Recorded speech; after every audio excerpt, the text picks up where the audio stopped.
చూస్తున్నారు, ఒంగోలులో దారుణం జరిగింది. ఇద్దరు పిల్లలకు విషమిచ్చి బలవన్మరణానికి ప్రయత్నించాడు ఆ తండ్రి. ఈ నెల 19న ఒంగోలు ఏబిఎం కాలేజ్ దగ్గర ఈ ఘటన జరిగింది.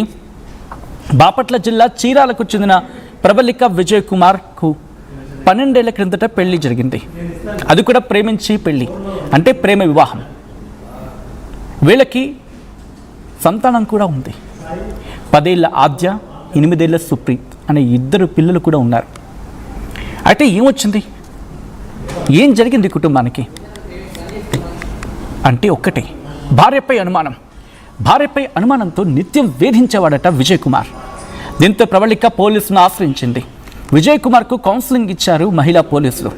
అయినా విజయ్ కుమార్ ఎక్కడా ప్రవర్తన మార్చుకోలేదు. భర్త మారలేదు అని పిల్లలను విజయ్ దగ్గర వదిలేసి స్త్రీ సదన్లోకి వెళ్ళిపోయింది. అక్కడే ఉంటుంది ప్రబలిక. ఈ నెల 19న పిల్లలతో ఒంగోలు వచ్చాడు విజయ్. కూల్ డ్రింక్లో విషం కలిపి పిల్లలకు తాగించి తాను కూడా తాగేశాడు విజయ్. ఆ తర్వాతే పిల్లలను ప్రబలిక దగ్గర వదిలేసి పారిపోయాడు విజయ్ కుమార్. ఇక్కడే అసలైన మలుపు తీసుకుంది. పిల్లల్ని హాస్పిటల్కి తీసుకెళ్ళింది ప్రబలిక. చికిత్స పొందుతూ మృతి చెందింది కూతురు ఆద్య. చెన్నైలోని హాస్పిటల్లో చికిత్స పొందుతూ ఉన్నాడు కొడుకు సుప్రీత్. రిమ్స్లో చికిత్స పొందుతూ ఉన్నాడు విజయ్ కుమార్. విజయ్ కుమార్పై కేసు నమోదు చేసి దర్యాప్తు చేస్తూ ఉన్నారు పోలీసులు. దానికి సంబంధించిన బ్రేకింగ్ న్యూస్ చూస్తూ ఉన్నారు. ప్రేమించి పెళ్లి చేసుకున్నారు. ఇద్దరు సంతానం కూడా. అటువంటిది ఏమైందమ్మా? ఎందుకు మీరు చేసిన పాపాలకు, లేకపోతే మీరు చేసిన తప్పులకు, లేకపోతే మీకొచ్చిన అనుమానాలకు పిల్లల్ని చంపేస్తారా? ఇదేనా ప్రేమ అంటే? ఇదేనా పెళ్ళంటే? ఇద్దరు పిల్లలకు విషమిచ్చి బలవన్ మరణానికి తండ్రి పాల్పడ్డం, అది కూడా తల్లి మీద ఉన్న అనుమానంతో. మీరు కన్న బిడ్డలే కదా, మీరు కన్న బిడ్డలే కదా వాళ్ళిద్దరూ. మీరు కంటే కదా వాళ్ళు భూమి మీదకి వచ్చింది. కాస్త పరిధి దాటాను అనుకోవచ్చు కాక, కానీ ఆ పరిధికి నేను ఆగుతూ ఉన్నాను. మీరిద్దరూ ప్రేమించి పెళ్లి చేసుకొని ఇద్దరు పిల్లల్ని కని వాళ్ళ ఎంతో ఊహించుకుంటారు భవిష్యత్తుని. మా నాన్న గొప్ప, మా అమ్మ గొప్ప, మాకు ఇది కావాలి, ఇది కావాలి, మేము పెద్ద అయితే ఇది అవుతాం, అదవుతాం. ఇంకా వాళ్ళు ఇంక ఎదుగుతున్న క్రమం కదా, 10 నుంచి 12 ఏళ్ళు. ఆ బాల్యం చాలా కీలకమైంది కదా. ఒకవేళ తల్లి మీద అనుమానం ఉందే అనుకుందాం. ఇద్దరికిద్దరు విడాకులు తీసుకొని ఎవరి బతుకు వాళ్ళు బతికి ఆ పిల్లల్ని ఎవరో ఒక దగ్గర, తండ్రికైనా తల్లికైనా మీరు విడిపోవచ్చు కాక, మీరు దూరంగా ఉండొచ్చు కాక, లేకపోతే తల్లి మీద అనుమానం ఉంది, విడిపోయి ఎవరి బ్రతుకు వాళ్ళు బ్రతికి పిల్లల్ని కలిసి పెంచుకునే ప్రయత్నించండి, లేకపోతే ఎవరో ఒకరి దగ్గర ఉంచి వాళ్ళు పిల్లల్ని పెంచే ప్రయత్నం చేసుకోండి. కానీ ఒకరి ప్రాణం తీసే హక్కు మీకెక్కడుంది? ప్రాణం తీసే హక్కు మీకెక్కడుంది? ఇది కేవలం విజయ్కి, ప్రబలికకు మాత్రమే కాదు. అనుమానంతో రోజు చచ్చి బతుకుతున్న కొన్ని వందలాది మంది మనుషులు మన ఈ భూమి మీద ఉన్నారు. మన తెలుగు రాష్ట్రాల్లో కూడా ఉన్నారు నిర్మోహమాటంగా. అలా చెప్పి తప్పు చేస్తూ చూస్తూ ఊరుకోవాలి. ఎవరు చెప్పారు చూస్తూ ఊరుకోమని? మన చట్టం, మనం రాసుకున్న రాజ్యాంగం అనే ఒక పుస్తకాన్ని 2 కళ్ళకు అద్దుకొని ఒక్కసారి, 2 కళ్ళకి ఇలా అద్దుకొని ఒక్కసారి చూడండి ఏం జరుగుతుందనేది. ఆ తర్వాత మన రాజ్యాంగంలో మనకు ఇచ్చిన హక్కుని ఉపయోగించుకొని ముందుకు వెళ్ళండి.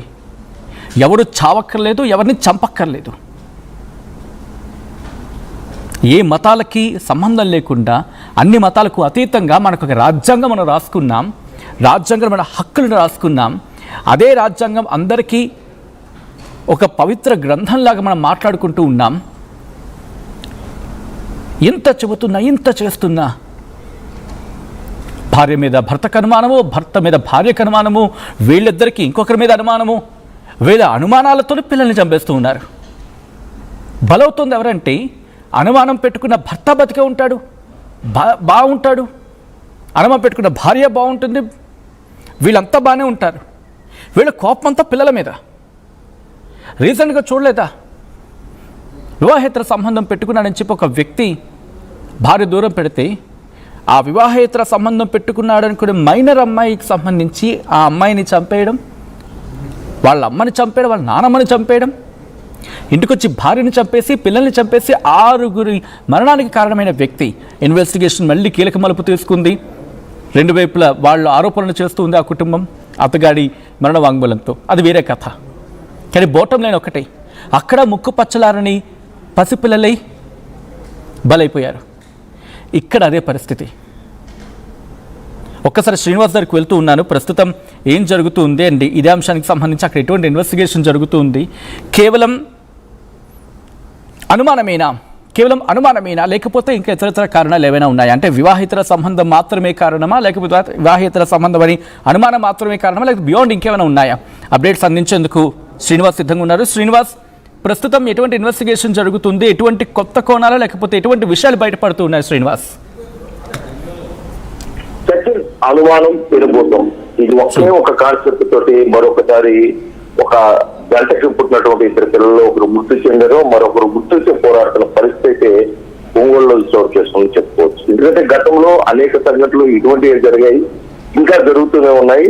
మరి చట్టం వారికి ఏం చెబుతుందో తెలియని పరిస్థితుల్లో వారు చేస్తున్నారా, లేకపోతే చట్టం మమ్మల్ని ఏం చేయలేదని చేస్తున్నారా, లేకపోతే వెనుకావితం చేస్తున్నారా, లేకపోతే ఏ ఉద్దేశంతో చేస్తున్నారో తెలియదు. కానీ ఒక తండ్రి తన కథాయితనానికి ఒక బిడ్డ బలైన సంఘటన అయితే ప్రకాశం జిల్లా పెనుగొండ ఊళ్ళో చోటు చేసుకుంది. అది అనుమానంతో, కేవలం భార్య మీద అనుమానంతో బిడ్డలు ఇద్దరికి కూడా విషమించి హత్యాయత్నం చేసే ప్రయత్నంలో భాగంగా ఒక బిడ్డ మృతి అంటూ మరో బిడ్డ ఆ మృత్యుతో పోరాడుతూ పరిస్థితుంది. ఇది ఈ నెల 19వ తారీఖున ఈ ఒంగోలులో ఖచ్చితంగా ఒంగోలులోనే ఈ సంఘటన చోటు చేసుకుందని చెప్పుకోవచ్చు. ఎందుకంటే ఇది సంఘటన నిన్న బాలిక ఆద్య 10 సంవత్సరాలు ఆమె ఆ బాలిక మృతి చెందిన తర్వాత ఈ కేసు బయటకు వచ్చినట్టు కూడా తాలూకా విజయకృష్ణ చెప్తున్నారు. ఈ నెల 19వ తారీఖున ఆ తండ్రి విజయ్ కుమారు బిడ్డలకి ఇద్దరికి ఒక పాయిజన్ లాంటిది డ్రింక్ లో కల్పించారు అంటున్నారు. అది ప్రాథమికంగా పోలీసు చెప్తున్న సమాచారం ఏంటంటే ఎలుకల మందు కూల్ డ్రింక్ లో కల్పించారని చెప్పేసి చెప్తున్నారు. అది తాగించిన తర్వాత బిడ్డల దగ్గర తీసుకెళ్లి తల్లి దగ్గర వదిలిపెట్టేసి అక్కడి నుంచి అతను పరారైనట్టు గుర్తొస్తుంది. ఈ కేసుకు సంబంధించి కొద్దిగా ముందుకెళ్ళినట్టయితే ఒక 12 సంవత్సరాల క్రితం బాపట్ల జిల్లా చీరాల్లో కాలేజీ చదువుకున్న సమయంలో వీళ్ళిద్దరు ప్రేమ చేసుకోవటం, అక్కడి నుంచి ఒంగోలు స్థిరపడి పేరుమెట్ట వార్తలు విజయ్ కుమార్ అనే అతను ఒంగోలు స్థిరపడటం. అది కొంతకాలం విజయ్ కుమార్ పనిచేసి ఇప్పుడు ఖాళీగా ఉన్న నేపథ్యంలో తరచు భార్య భర్తల ఇద్దరి మధ్య కొన్ని గొడవలు రావడం, ఇతను మధ్యాహ్నానికి బానిస అవడం, భార్య మీద అనుమానం తీసుకోవడం, ఇది గత కొంతకాలం జరుగుతుంది. కాకపోతే ఒక 4 months బ్యాక్ వీళ్ళిద్దరు పంచాయతీ పోలీస్ స్టేషన్ చేరిన నేపథ్యంలో కూడా సోలా పోలీస్ స్టేషన్ వీళ్ళకి కౌన్సిలింగ్ ఇచ్చి ఎవరైతే ప్రవళిక ఉన్నారో ఆమెది ఆ స్త్రీశక్తి సాధనలో ఉంటుంది జరుగుతుంది. 3 నెలలకి స్త్రీశక్తి సాధనలోనే ప్రవళిక ఉంటుంది. ఇటువంటి నేపథ్యంలో మరి విజయ్ కుమార్ కి మరి ఎటువంటి అనుమానం వచ్చిందా, లేకపోతే బిడ్డలు నాకు పుట్టలేదు అనుకున్నారా, లేకపోతే అసలు బిడ్డలు ఎందుకు అనుకున్నారా, లేకపోతే అసలు ఏం చేశారో తెలియదు. కానీ బిడ్డలు లేరు మటుకి ఈ నెల 19వ తారీఖున విషయం ఇచ్చి హత్య చేసేదానికి ప్రయత్నం చేసి ఆ హత్యను భార్య మీద చూసే ప్రయత్నంలో భాగంగా బిడ్డలిద్దరు తీసుకెళ్లి